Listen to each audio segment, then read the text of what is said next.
G'day guys, Craig O'Shaughnessy here, I'm the lead strategy analyst for the ATP World Tour, and I'd like to visit with you a little bit today about this huge blockbuster match that we have coming up in the Shanghai semis between Djokovic and Federer.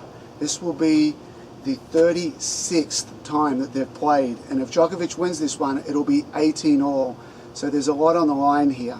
I want to take you back through what they've done against each other this year, and also a couple of other matches to help give you a little bit of a preview of what to look for in this match and the strategies that will be favoring each of the two players. So one thing to take into account, out of the last 10 times they've played, Djokovic has the edge 6-4, and they're typically very, very close matches. So the start of this year, I want to go back to 2014. They've already played 4 times in Dubai, Indian Wells, Monte Carlo and Wimbledon, so this will be the 5th, and go back through those matches and touch on who won and why they won, and help preview what we're going to see in China very early tomorrow morning. I'm here in Austin, Texas. As you can see, we've got a pretty nice background out there, but I'll be getting up very early tomorrow morning to watch that match live. The start of the year, they played in the Dubai semis, and Federer won that match. It was 3-6, 6-3, 6-2. What really happened in that match, or the main turning point, it was 2-all in the second set. Federer got off to a shocking start. He went down 3-love and 4-1 in the first set, and things were slipping away. It was very much looking like Djokovic was going to run away with that match. It's 2-all in the second set. Federer's serving at 30-40. Puts a second serve into Djokovic's forehand. He crushes a return. Federer, on his second forehand of the point, hits a ball that hits the net cord and just bounces wildly, really high up in the air, and comes back down. Djokovic gets another forehand, and 2 shots later he's at the net. Federer ends up with a half-volley backhand that he takes for a winner to save that break point, and really rolls from there on. That was a big turning point in that match. Djokovic, once it got back to juice at 2-all, Djokovic missed 4 consecutive forehand errors. They had a bit of a rain delay, and then things really slipped away from him in that match. And the big thing here, why Federer came back, is his mix of attacking the net. I mean, Roger has got to attack Novak tomorrow morning in China if he's got any chance of winning that match. And in this match, a lot of times, fans of Federer always look at his play and are willing him to come to the net, wanting him to come into finish points, and he's doing a lot more of that this year, which is why, next week he'll be up to number 2 in the world. So in this match, I feel more than any other match in the last few years, this is where he got his mix right of staying back and coming in.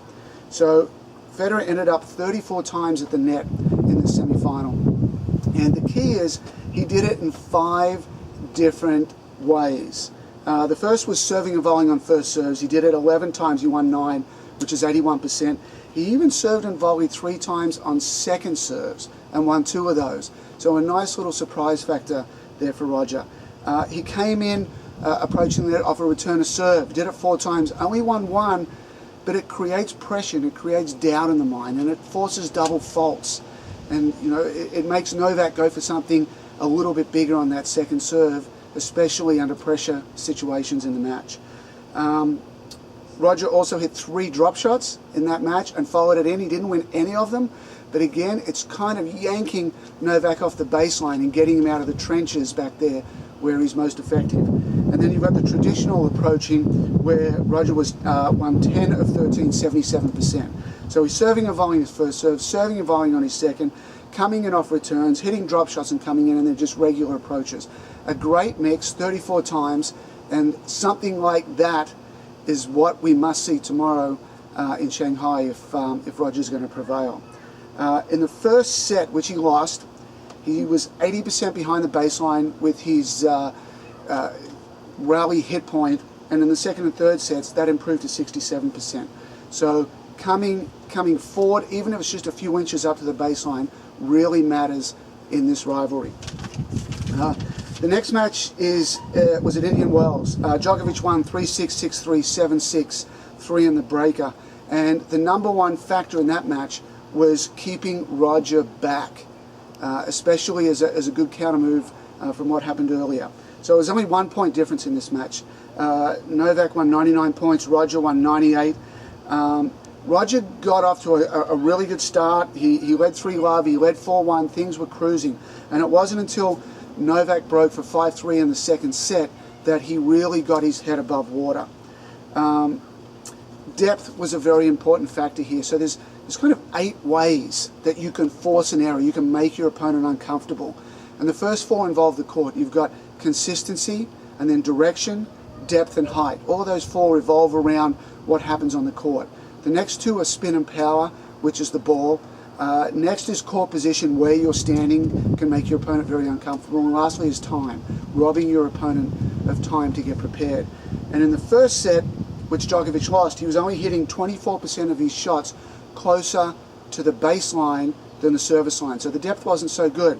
Second and third sets, that went up to 35%. So hitting the ball deeper is a really big and important thing for Novak to do to keep Roger off the net. In the first set, Roger was averaging coming to the net 1.4 times a game. So he's really looking for that. In set 3, it was less than 1. It was 0.92. So there's the proof that the depth is working, and it's what Novak needs to do to keep Roger back. The baseline points in the first set, Roger won 10 to Novak 7. That switched over in the second set with Novak winning 17 to 13. In the deciding third set, Novak won 23 to 19, winning 47 to 42 overall.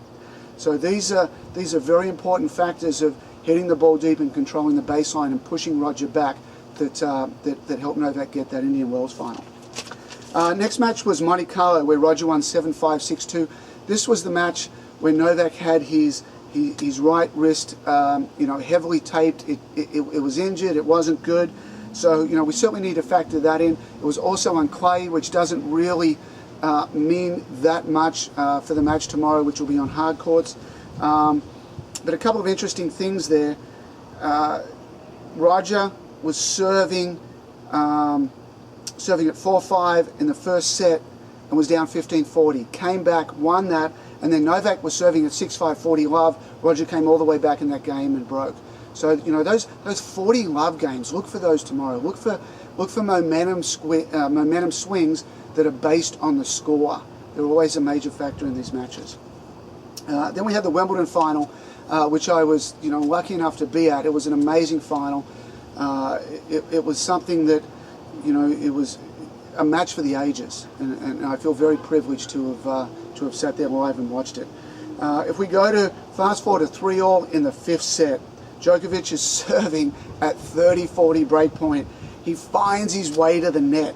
Roger's got a backhand passing shot to go up a break in the 5th.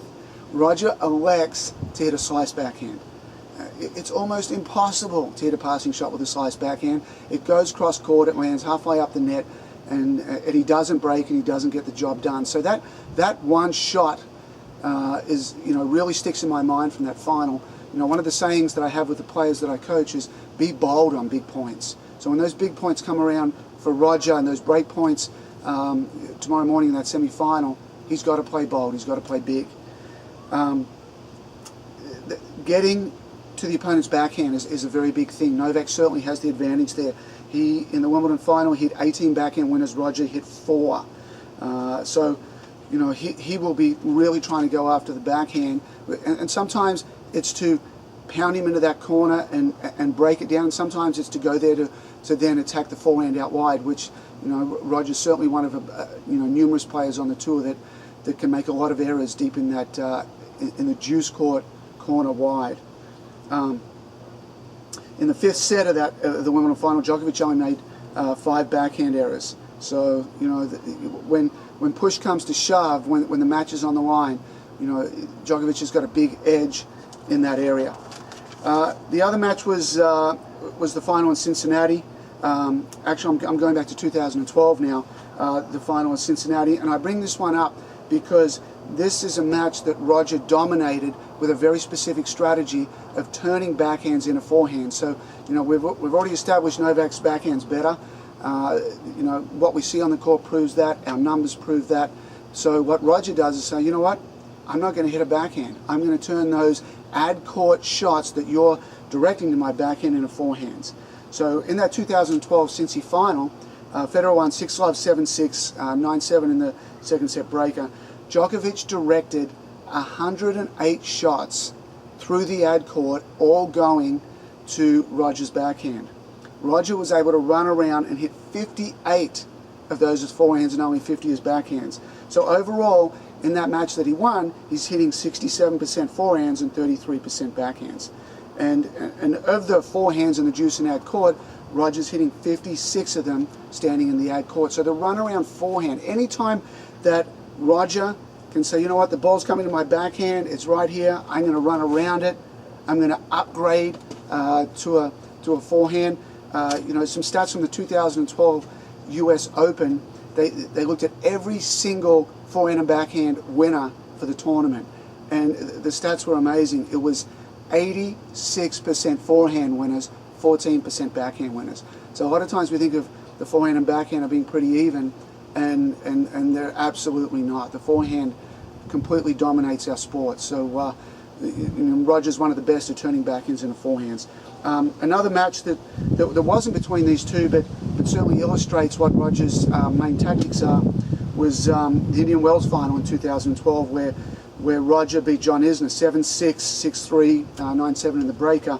So again in Cincinnati, Novak directed 108 shots through that ad court. John directed 112 shots through the ad court. Roger hit 72 of them as forehands and only 40 as backhands. So that equals to 73% forehands and 27% backhands for the match. So that's Roger's strategy. If he's caught at the back of the court, turn backhands into forehands. Anything that's short, if he's hanging around the baseline, he can jump on and get to the net where he'll be extremely effective. So these are the main characteristics to look for in this final. You know, there'll be other elements such as serving patterns and returning patterns, and you know, there's always a few new things, always a few curves, but I'll certainly be up early. I'll be watching the match, I'll be tagging it, I'll be writing a story on it, and I hope that this helps you have a little bit better eye when you're watching the match tomorrow and understand that matchups really do matter, and there's a lot of moves and counter moves over the years between these two players. Let's hope for a great match.